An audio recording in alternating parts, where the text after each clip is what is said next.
A fé não é um salto no escuro. É um passo razoável, com base em boas evidências.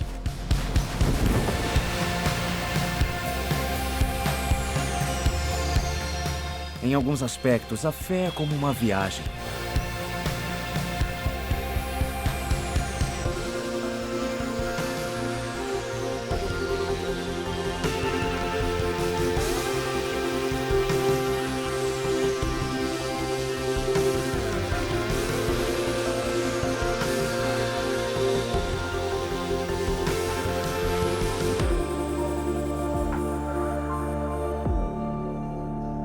É uma coisa incrível ter um relacionamento que começou com uma amizade de muitos anos. Eu conheci o Nick primeiro. Foi uma iniciativa minha. Eu estava com uma amiga e queria ir para a discoteca, um lugar onde costumávamos ir quase sempre. Tinha vários adolescentes. No final de qualquer noite íamos para um lugar chamado François, no final da Kings Road. E achávamos legal e divertido. Mas tinha que ser membro para entrar. Eu estava com outra pessoa, que por acaso era uma grande amiga do Nick. E ela disse, por que você não liga pro Nick? Para que ele te ajude a entrar. Fiquei com um pouco de vergonha. Mas liguei para ele e disse, oi, então, poderia ajudar-nos a entrar no François hoje? Ele disse, claro, podem vir. Agora, olhando para trás, acho que foi um péssimo jeito de se comportar. No segundo trimestre do Nick, na universidade, ele se tornou cristão. Mas eu não sabia nada sobre isso e então eu reencontrei o Nick em uma festa. Eu estava muito animado sobre o que tinha descoberto na minha fé. Mas me faltava muito tato na forma de contar para as outras pessoas. Eu queria que todos soubessem. E pensei, vou falar sobre Jesus para a primeira pessoa na pista de dança. Eu não queria perder tempo com conversas superficiais. Então fui até Pipa e lhe disse que eu parecia horrível e que precisava de Jesus. Então eu pensei que ele tivesse enlouquecido. E, como podem imaginar, se afastou de mim por um tempo. E quando finalmente se tornou cristã, foi através de outra pessoa.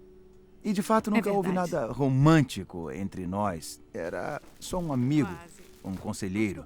Eu lhe dava conselhos sobre namorados. O Nick era a pessoa mais prudente que havia, sabe? E era um amigo muito sábio. Acho que era maravilhoso, por isso ficávamos tão próximos. Mas tudo mudou no baile de maio, quando tivemos uma grande festa no final do meu curso na universidade. E alguém tinha convidado a Pipa para o baile e nós começamos a conversar. E então começamos a dançar e depois começamos a jogar tênis às 6 da manhã e jogar pedras no rio. E depois demos as mãos e eu acho que foi isso. Para mim era um sinal de que agora estamos juntos. Sabia que algo tinha mudado. Uma nova vida começou. Se tornar cristão é uma aventura emocionante. São Paulo escreveu: todo aquele que está em Cristo é uma nova criatura. Passou o que era velho, eis que tudo se fez novo. Então, o que faz de alguém um cristão? Bom, algumas pessoas dizem eu acredito em Deus ou eu cresci indo à igreja de vez em quando. Mas isso não faz de você um cristão. Há muitas pessoas que acreditam em Deus, mas não se consideram cristãs. Algumas pessoas dizem que são verdadeiros cristãos porque são amáveis. Muitos ateus também são muito amáveis, mas não querem ser chamados de cristãos porque não são. Alguns dizem, sou cristão, nasci em um país cristão. Mas ter nascido em um país cristão não faz de você um cristão, assim como ter nascido em um McDonald's não faz de você um hambúrguer. Na verdade, um cristão é um discípulo. Alguém que segue Jesus Cristo. Alguém que tem um relacionamento com Deus através de Jesus. O que é fé pra mim é... Fé? Acho que fé é a combinação de confiança e paz. Eu acho. Fé.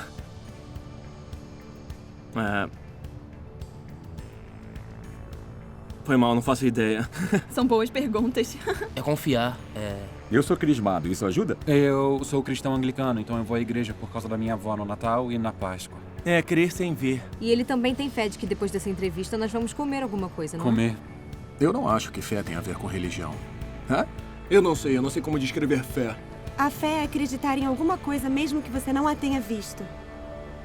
Algo que te ajuda a seguir em frente.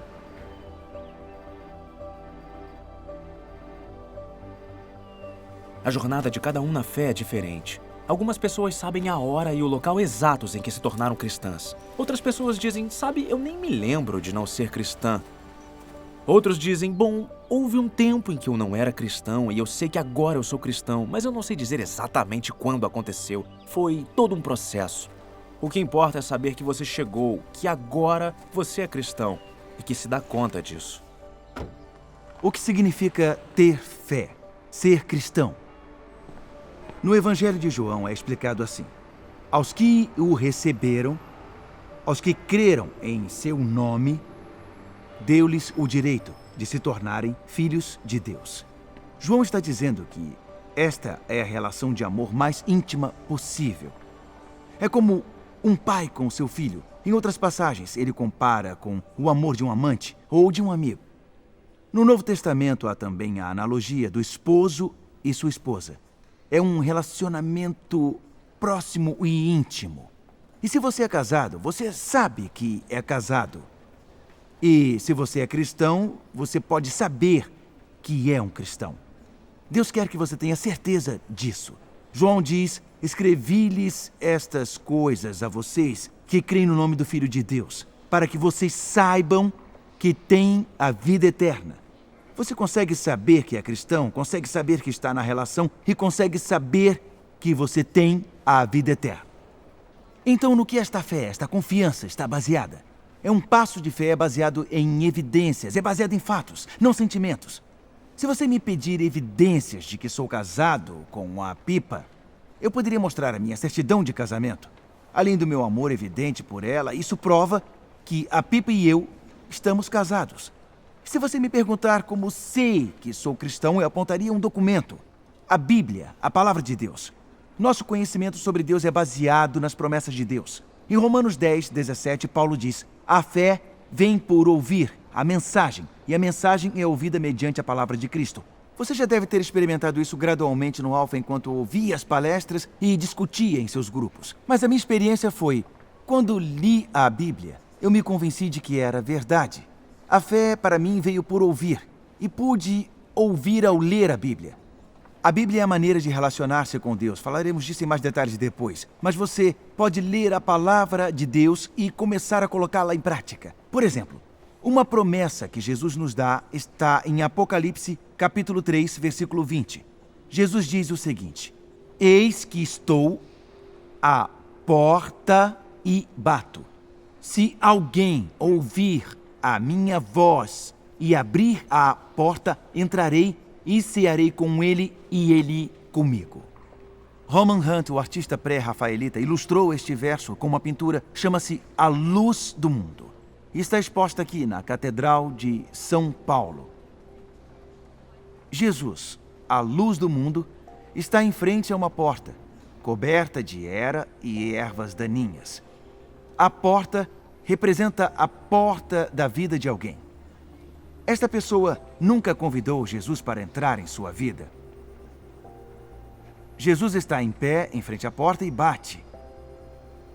Ele está aguardando uma resposta. Ele quer entrar e fazer parte da vida dessa pessoa e cear com ela. Cear junto é um sinal de amizade.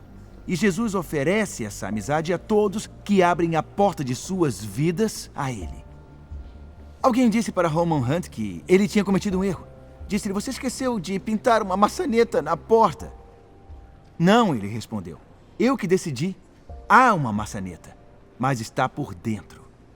Em outras palavras, temos que abrir a porta para deixar Jesus entrar. Jesus não vai forçar para entrar em sua vida. Ele te dá liberdade para escolher se quer convidá-lo para a sua vida. Mas a promessa é esta. Se alguém ouvir a minha voz e abrir a porta, eu entrarei. Não é eu poderei entrar ou irei pensar em entrar. Você pode ter certeza de que se convidá-lo, ele vai entrar. E ele sempre estará com você, agora e na eternidade. É a promessa dele, é a palavra dele. Como eu sei que sou casado? Claro, eu tenho minha certidão de casamento. Mas também posso apontar para um evento que aconteceu no dia 7 de janeiro de 1978, o dia do casamento. Se você me perguntar como sei que sou cristão, também posso apontar para um evento na história a morte e ressurreição de Jesus. Eu realmente me esforcei para entender como a morte de Jesus poderia fazer diferença na minha vida. Alguém me explicou usando um versículo do Antigo Testamento, Isaías, capítulo 58, verso 6, que diz o seguinte: todos nós andávamos desgarrados como ovelhas. E a pessoa que explicava isso disse: vamos imaginar que esta mão representa você e eu, e que este livro representa todas as coisas que fazemos de errado. Todos nós, tal qual ovelhas, nos desviamos. Cada um de nós se voltou para seu próprio caminho. As coisas que fazemos de errado nos separam de Deus. Dá para ver que causa uma divisória entre nós e Deus. Jesus Cristo, por outro lado, nunca fez nada de errado. Ele viveu uma vida pura, sempre houve um relacionamento perfeito entre ele e seu Pai. Ele é a única pessoa que já viveu uma vida 100% pura. O que o versículo diz é: todos nós andávamos desgarrados como ovelhas, seguíamos cada qual nosso caminho. E continua dizendo isso. Mas o Senhor, que é Deus, fazia recair sobre ele, que é Jesus Cristo, na cruz, a iniquidade de todos nós. O que Jesus fez na cruz foi carregar o meu pecado e o seu pecado no meu lugar e no seu lugar. Você consegue ver como isso nos deixa, você e eu? Nos deixa livres para ter um relacionamento com Deus. Algumas pessoas dizem: acho que eu não poderia me tornar cristão porque não sou bom o suficiente. Há muitas coisas que eu preciso mudar primeiro. Mas não é assim que funciona. Você vem exatamente como você está. Não importa o que você faz ou o que alcança. Só importa o que foi feito por você, por Jesus, na cruz. Você pode receber o perdão total e recebê-lo como um presente. Paulo escreve o seguinte: pois o salário do pecado é a morte, mas o dom gratuito de Deus é a vida eterna em Cristo Jesus, nosso Senhor. Às vezes sou um pouco desconfiado quando ouço falar em coisas grátis. Eu sempre acho que vai ser uma brincadeira. Mas a vida eterna é um dom gratuito diferente de qualquer outro. É totalmente gratuito para nós e não há brincadeira. Mas existe um custo. Custou a vida de Jesus. E recebemos este presente através do arrependimento e da fé. Arrependimento é mudar nossas mentes e nos afastar das coisas ruins das nossas vidas. E fé é colocar nossa confiança em Jesus.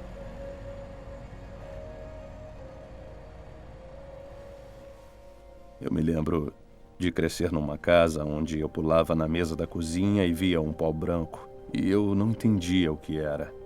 Eu me lembro de ouvir tiros, de crescer num ambiente que se tornou normal para mim.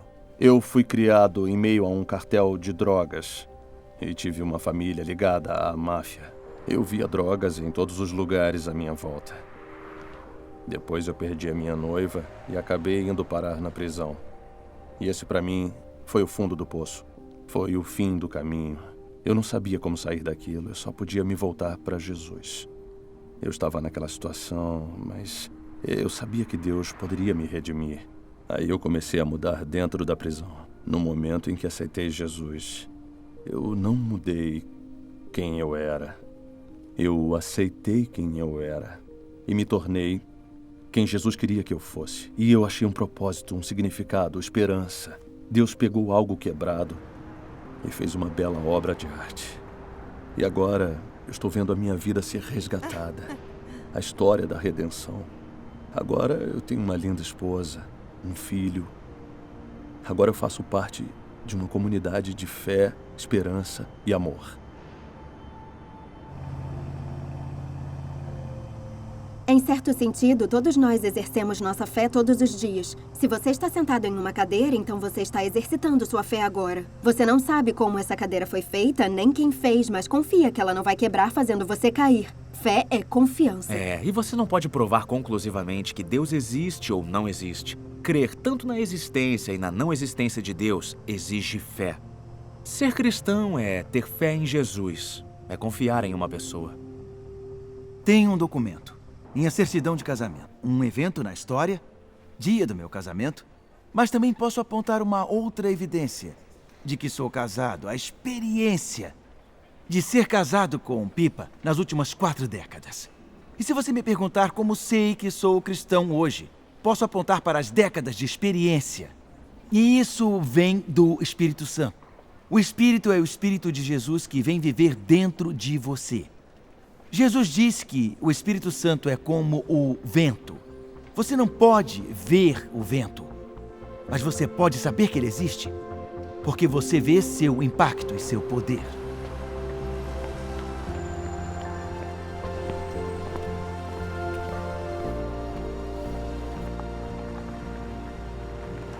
A maioria de nós naturalmente teme a mudança. Você pode estar pensando, se eu me tornar cristão, o que isso significa para minha vida? Mas a mudança de que estamos falando é boa. Paulo diz, mas o fruto do Espírito é amor, alegria, paz, paciência, amabilidade, bondade, fidelidade, mansidão e domínio próprio. Ser cristão não significa que você é melhor do que os outros, mas pode significar que você é melhor do que era. Eu descobri que, quando o Espírito de Deus veio morar na minha vida, ele começou a me mudar. Ele começou a mudar a maneira como eu me relacionava com Deus, com Jesus. Eu faço parte de um clube onde normalmente jogo squash, mas tem academia também. E ao longo dos anos eu tenho conhecido alguns caras de lá. Eles são motoristas de táxi, montadores de andames, construtores. Há um stripper que se tornou um ótimo amigo. E todos nós nos chamamos por apelidos. Eles me chamam de Nick Pastor. E há pouco tempo eu estava conversando com um dos caras. Ele me disse, quantas pessoas vão à sua igreja no domingo? Então eu disse, umas 5.000 pessoas. E ele disse, Jesus! E eu disse, é por isso que elas vão, é por causa dele. Antes de ser cristão, como ele, a palavra Jesus era só uma expressão. Mas no momento em que me tornei cristão, a palavra Jesus se refere ao meu amigo. Também mudou a maneira como me relaciono com cristãos. Antes de ser cristãos, eu achava os cristãos tão estranhos. Lembro que na universidade alguns cristãos costumavam fazer festas do mingau. Quer dizer, quem é que vai a festas para comer mingau? Mas então me tornei cristão e fui a uma festa do mingau também. E os convidados se tornaram meus amigos, e depois de décadas alguns se tornaram ótimos amigos. E mudaram meu modo de relacionar-se com todos. Senti um novo amor pelas pessoas, pessoas que eu não conhecia. Pelos pobres, pelos prisioneiros, comecei a sentir amor por outras pessoas. Então aconteceram mudanças objetivas na minha vida. Mas também houve uma experiência subjetiva do Espírito Santo. Paulo diz, o próprio Espírito testemunha ao nosso espírito que somos filhos de Deus. Há quanto tempo estamos casados agora? 30... Se esforce, Pippa. Veja se lembra. É um O teste. Henry tem 35, tem o quê? Uns 37? Não é isso? 37 anos. Quando nosso primeiro filho nasceu, estávamos mal preparados para a chegada do nosso mais velho, Henry. Quando ele nasceu. Fui surpreendida no momento em que ele nasceu por um amor inexplicável. Eu pensava, quanto eu amo, quanto eu amo. Dessa mesma maneira, quando eles gritam à noite e você está exausta, ainda assim você sai da cama, você vai até eles, você pega eles, cuida deles, os alimenta, os ama. Quero dizer que se Deus nos ama mais do que isso, então é uma quantidade enorme de amor. Nosso amor sabe, egoísta e falho de muitas maneiras, mas mesmo assim, o instinto de amar é muito profundo e muito intenso. É incrível porque a Bíblia usa a analogia de um pai e um filho. Deus diz que nos ama mais do que qualquer pai ama seu filho. Eu acho que isso é muito poderoso, Deus nos amar mais do que isso. E podemos considerar a amizade também, sabe? As amizades, o amor que você tem para com seus amigos. Porque essa é uma outra analogia usada no Novo Testamento. Jesus disse, eu os tenho chamado amigos. E Deus ama você. Jesus quer ser seu amigo mais próximo, mais do que qualquer amigo que você tem. Isso é apenas uma amostra do quanto Deus ama você.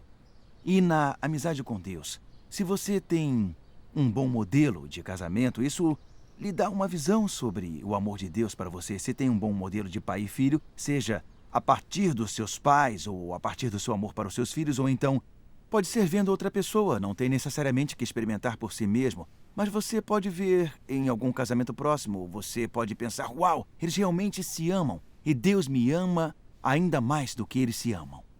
Paulo diz, o próprio Espírito testemunha ao nosso espírito que somos filhos de Deus. Que você é amado mais do que qualquer pai ama seus filhos. Deus ama você tanto assim. E Ele quer que você saiba, no fundo do seu coração, Ele quer testemunhar com seu espírito que você é um filho de Deus, amado por Ele. É uma pessoal convicção profunda e interior vinda do Espírito Santo. Nós temos agora 4 netos e, por favor, me perdoem por contar uma história sobre meu neto. Alguém disse uma vez para Winston Churchill, já falei sobre meus netos? Winston Churchill disse, não, ainda não, eu sou grato por isso. Mas se me desculparem, vou contar uma história sobre nosso neto mais velho, Albie. Eu me lembro de quando ele tinha 2 anos. Claro, o Johnny e a Tara amam os seus filhos, eles amam o Albie e o Albie ama os pais. Mas, às vezes, ele quer realmente senti-los por perto. E, às vezes, ele coloca as mãos para cima assim e diz, abraço, papai, abraço. E o Johnny o pega e o abraça. E há um sentimento de proximidade, intimidade. A experiência de ser amado, de ser abraçado. E é isso que o Espírito Santo faz conosco. Às vezes, nós experimentamos, ele testifica com o nosso espírito. Nos sentimos abraçados por Deus, amados por Deus, envolvidos por Deus. Essa é a experiência subjetiva do amor de Deus. Deus quer que você saiba que você é filho dele, que você é amado, que você está em um relacionamento com ele. E se você não tiver certeza de que está nessa relação, eu quero fazer uma oração muito simples que pode ecoar em seu coração. Algumas pessoas podem dizer, não estou pronto para isso, há muitas semanas neste curso. Mas se você quiser, aqui está uma oração muito simples que pode ecoar em seu coração. É uma oração pedindo para se afastar das coisas ruins na nossa vida, agradecendo a Jesus por ele ter morrido por nós na cruz e convidando-a, abrindo a porta do nosso coração e dizendo, pode entrar. Então, se você quiser, vamos tirar um momento e vamos fazer esta oração que você pode ecoar em seu coração. Vamos orar. Esta é a oração. Imagine Jesus como ele é. Ele está aqui agora. E ele está em frente à porta do seu coração e está batendo. E se você quer convidá-lo, aqui está uma oração que pode fazer. Basta dizer, Senhor Jesus, obrigado, porque sei que me amas tanto. Eu me afasto agora de todas as coisas ruins na minha vida. E se alguma coisa vier à sua mente e você precisar pedir perdão, peça agora. E depois diga, obrigado, Jesus, por ter morrido por mim para que eu pudesse ser perdoado e liberto. Eu agora recebo o seu perdão. Eu coloco minha confiança em ti e te peço que entres no meu coração pelo seu Espírito Santo e que para sempre fiques comigo. Obrigado, Senhor Jesus. Amém.